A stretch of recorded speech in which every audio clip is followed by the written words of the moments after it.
नमस्कार मित्रांनो, मी ॲडव्होकेट माधव आजच्या आपल्या या एपिसोडमध्ये सर्वांचे मनपूर्वक स्वागत करतो। आपण कायदा व्हिजन ह्या युट्यूब चॅनलवरती दरवेळी नवनवीन उपयुक्त अशी माहिती आपल्या फॉलोअरांसाठी घेऊन येत असतो। ही माहिती साध्या सोप्या आणि समजेल अशा भाषेत देण्याचा माझा प्रयत्न असतो।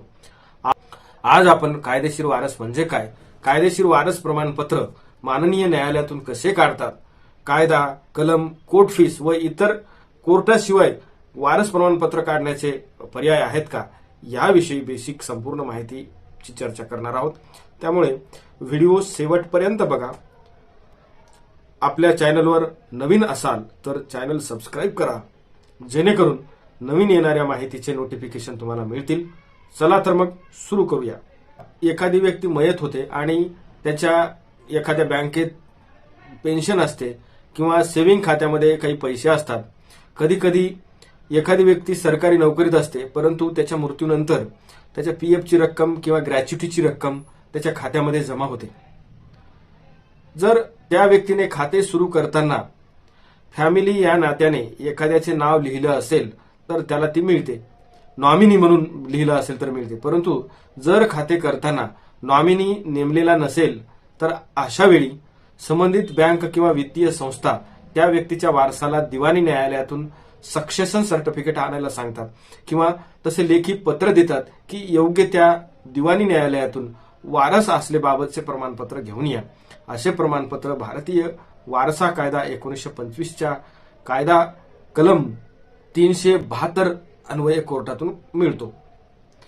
हिंदू वारसा कायद्यानुसार जेव्हा एखादी व्यक्ती त्याच्या संपत्तीबाबत मृत्यूपत्र जी व्यक्ती करून मरण पावते, त्यावेळी त्याच्या वारसाच्या नावे मयताची संपत्ती आपोआप वारसा हक्काने ठराविक हिश्श्याप्रमाणे लागतेच। जर अशी व्यक्ती मृत्यूपत्र न करता मृत्यू झाले असेल आणि त्या प्रॉपर्टी संदर्भाने वारसामध्ये काही वाद नसतील तर तहसीलदार यांच्या समोर वारसाच्या अफिडेव्हिट करून दिले तरीही संपत्तीला आणेवारीप्रमाणे मयत व्यक्तीच्या वारसाचे नाव लागते। परंतु जर परिस्थिती असे असेल की संपत्तीबाबत वारसामध्ये काही डिस्प्यूट असतील तर अशा वेळी देखील योग्य त्या कोर्टातून वारस दाखला आणावा लागतो। असा दाखला तुम्हाला बॉम्बे रेग्युलेशन ऍक्ट 1827 चे कलम 2 अन्वये माननीय न्यायालयातून काढावा लागतो। आज आपण ह्या दोन प्रकारच्या वारसा दाखल्याबाबत सविस्तर चर्चा करणार आहोत। दाखला मिळवण्यासाठीची कोर्टाची कार्यपद्धती सारखीच आहे, त्यामुळे दोन्ही प्रकारचे दाखले आपण माननीय न्यायालयात वारस प्रमाणपत्र काढण्यासाठी एखाद्या तुमच्या ओळखीच्या वकिलाच्या माध्यमातून किंवा चांगल्या वकिलांच्या माध्यमातून अर्ज दाखल करावा लागतो। वारसा दाखला मिळवण्यासाठी अर्ज कुठे करावा? सर्वसाधारणपणे दाखला देण्याचा अधिकार माननीय दिवाणी न्यायालयात आहे, परंतु हे अधिकार देखील न्यायालयास त्याच्या पैशाच्या अधिकार क्षेत्राच्या अधीन राहून असतात। तसेच दिवाणी न्यायालय कनिष्ठ स्तर यांना 5 लाखापर्यंत असे पैशाचे अधिकारिता आहे। म्हणजेच तुम्ही जर वारस दाखला 5 लाख रुपयाच्या आतील रकमेसाठी मागणी करत असाल तर तुम्हाला माननीय दिवाणी न्यायालय कनिष्ठ स्तर यांचे कोर्टात दाखल करावा लागेल। सामान्यतः दिवाणी न्यायालय कनिष्ठ स्तर तुमच्या तालुक्याच्या ठिकाणीच असते। 5 लाखापेक्षा जास्त रकमेसाठी दिवाणी न्यायालय वरिष्ठ स्तर यांच्याकडून तुम्हाला जावे लागते, म्हणजेच वरिष्ठ स्तर न्यायालय जिल्ह्याच्या ठिकाणी असते। अशा प्रकारे अर्ज कोठे दाखल करावा हे तुमच्या लक्षात आले असेल। वारसा प्रमाणपत्र काढण्यासाठीचे इतर पर्याय कोणते आहेत तर माननीय जिल्हा अधिकारी साहेब यांच्याकडे वारस प्रमाणपत्र मागता येते। माननीय जिल्हाधिकारी साहेब यांना आपण वारस प्रमाणपत्र देण्याचे अधिकार आहेत, परंतु सदरील दिलेले वारस प्रमाणपत्र हे केवळ 50,000च्या रकमेच्या मिळकतीच्या मूल्यासाठीच वापरता येतात, त्याच्या वरच्या मूल्यासाठी वापरता येत नाही। माननीय न्यायालयात दाखल अर्जामध्ये कोणकोणत्या गोष्टी नमूद असायला हव्यात तर सर्वप्रथम हे लक्षात असायला हवे की वारस दाखला मृत व्यक्तीच्या एका वारसातर्फे किंवा सर्व वारसातर्फे किंवा सर्व वारसांसाठी दाखल करता येऊ शकतो। सर्वप्रथम वारस प्रमाणपत्रासाठी अर्ज दाखल करताना त्या अर्जात अर्जदार म्हणून ज्या वारसाला वारस प्रमाणपत्र हवे आहे त्याचे नाव नमूद असायला पाहिजे। अर्जामध्ये नमूद करावे लागते की तुम्हाला वारस प्रमाणपत्र कोणत्या मिळकतीसाठी, कोणत्या मालमत्तेसाठी, कोणत्या जागेसाठी, कोणत्या पैशासाठी या संदर्भाने हवे आहे आणि त्या मिळकतीचे सविस्तर चतुर्सीमा सर्व इतिवृत्त वर्णन करावे लागते. जर अर्ज अचल संपत्तीसाठी चल संपत्तीबाबत असेल, त्या बँकेतील खाते क्रमांक, एफडी क्रमांक किंवा पीएफ किंवा ग्रॅच्युटी बाबत संपूर्ण माहिती अर्जात नमूद करावी लागते. अर्जासोबत काही कागदपत्रे जोडावी लागतात. यादीमध्ये सर्वप्रथम मयत व्यक्तीचे मृत्यू प्रमाणपत्र आणि अचल संपत्तीबाबत अर्ज असेल तर 7/12 उतारा, प्रॉपर्टी कार्ड किंवा सिटी सर्व्हेचा उतारा जोडावा लागतो.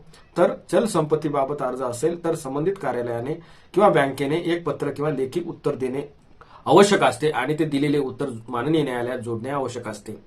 माननीय न्यायालयातून वारस दाखला घेऊन ते हे पत्र कागद यादीत जोडायचे आणि त्यानंतर अर्जदाराचे आधार कार्ड देखील अर्जासोबत जोडायचे असते. अशा प्रकारे 2 ते 3 महत्वाचे कागदपत्र अर्जासोबत जोडावी लागतात आणि नाममात्र शुल्क म्हणजेच कोर्ट फीस तिकीट अर्जावर लावून अर्ज माननीय न्यायालयात दाखल करायचा असतो. आता अर्जाची न्यायालयीन प्रक्रिया कशी चालते तर अर्ज दाखल झाल्यानंतर कोर्ट अर्जावर जाहीर नोटीस प्रसिद्ध करते. त्याबाबत आदेश पारित करतात की साधारणपणे 30 ते 40 दिवसाची तारीख ठेवतात.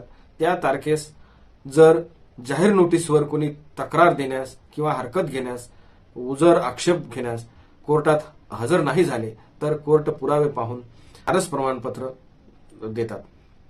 जर कोणी जाहीर नोटीस प्रसिद्ध झाल्यापासून वारस अर्जावर हरकत घेतली तर तुमचा अर्ज आव्हानित होतो आणि एखाद्या दिवाणी दाव्यात सारख्याच त्या आयोगाचे कामकाज चालते आणि त्या शेवटी पुरावा तपासला जातो.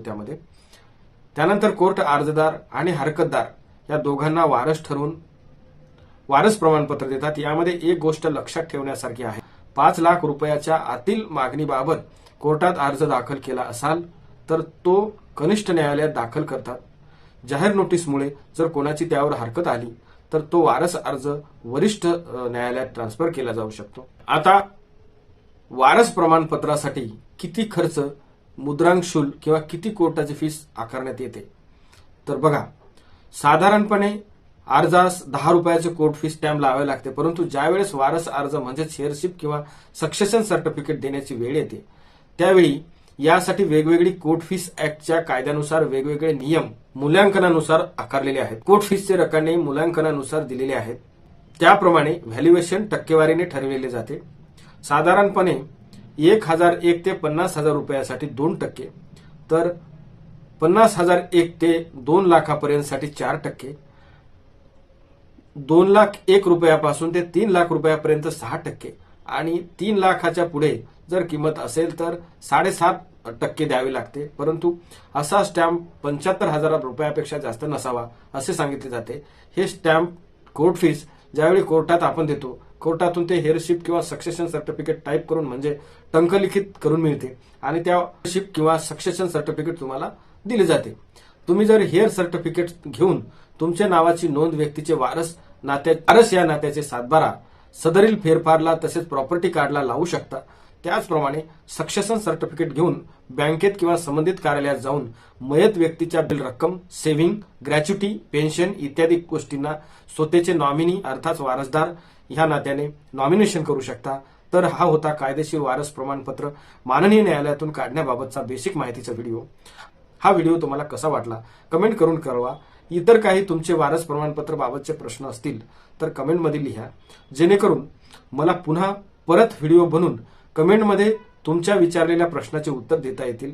आणि हा व्हिडिओ आवडला असेल तर लाईक करा आणि मित्रांना शेअर करा, जेणेकरून तुमच्या मित्रांना ही कायदेशीर वारसाबाबतची माहिती मिळेल. धन्यवाद.